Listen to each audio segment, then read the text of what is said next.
Et nous recevons en duplex de Grenoble l'auteur poitevin David Dufresne. Bonsoir.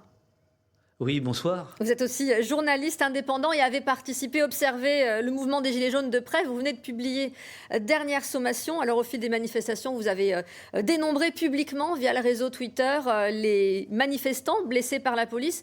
Pourquoi avoir choisi aujourd'hui la forme du roman pour dénoncer sur ce sujet ?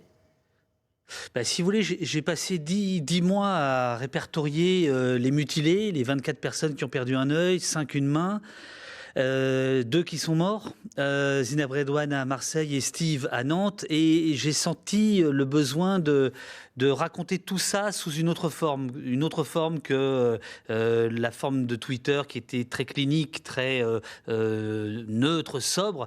Et j'ai voulu en faire à la fois un récit intime et puis surtout aller au plus profond de ce qui s'était passé. Donc j'utilise toutes les informations que j'ai pu obtenir de la part des policiers, de la part de la place Beauvau, de la part de la préfecture de police de Paris, de la part des blessés, des victimes, pour en faire un récit. Qui est donc... On suit tour à tour justement un policier, une manifestante, un observateur comme vous. Pourquoi est-ce que vous avez choisi ce point de vue tournant ? Justement parce que je pense que le récit choral, c'est un des registres du roman, et je trouve que c'est un des registres les plus intéressants quand on veut être dans une sorte de traversée du réel, c'est-à-dire d'avoir tous les antagonismes, toutes les contradictions à la fois au sein des corps, par exemple policiers, mais aussi les fractures qu'il peut y avoir dans une famille, qu'il y a pu y avoir autour du mouvement des Gilets jaunes.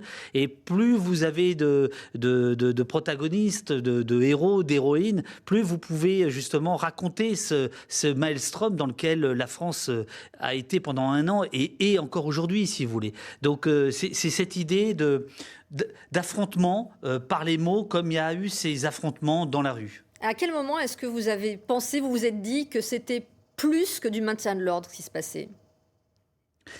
Ah, ça, c'est dès le premier signalement que j'ai fait sur Twitter des violences policières, puisque moi, j'ai travaillé beaucoup sur ces questions-là du maintien de l'ordre, avec des bouquins, avec des films, et j'ai tout de suite perçu que la France était passée à autre chose, et on appelle ça la répression, tout simplement. Et donc, à partir de ce moment-là, j'ai considéré qu'il fallait absolument documenter ce moment-là pour que chacun puisse en parler, chacun puisse en discuter, qu'on puisse discuter de la légitimité de la violence dont l'État se revendique. C'est quoi cette légitimité ? C'est quoi cette violence ? C'est quoi ce monopole de la violence légitime ? Il y a eu aussi des violences côté Gilets jaunes. Pour vous, c'était des réponses inadaptées qui ont été faites.